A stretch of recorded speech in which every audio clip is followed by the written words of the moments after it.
Un'alleanza inedita. Forza Italia, Gianantonio De Re e alcune liste civiche sosterranno la candidatura di Gianluca Posocco a sindaco di Vittorio Veneto.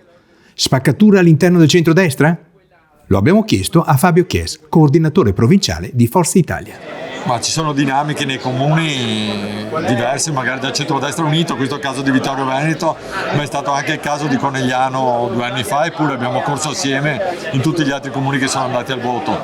Non possiamo controllare queste situazioni, poi la rottura è avvenuta all'interno della Lega, noi abbiamo continuato con il candidato sindaco Posocco, che era quello individuato da tutto il centrodestra. Ci dispiace, però ormai si va avanti così. Sono 2 settimane importantissime adesso fino a metà aprile per chiudere in tutti i comuni.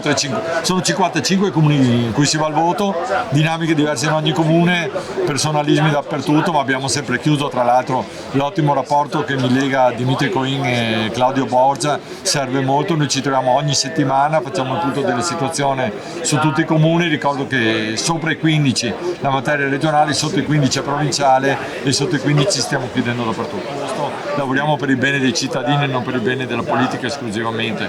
I cittadini, sono sicuro, sceglieranno Posocco perché è un candidato importante, ha fatto il vice sindaco, è in continuità con Toni Miato che comunque ha governato bene, era la scelta giusta per Vittorio Veneto.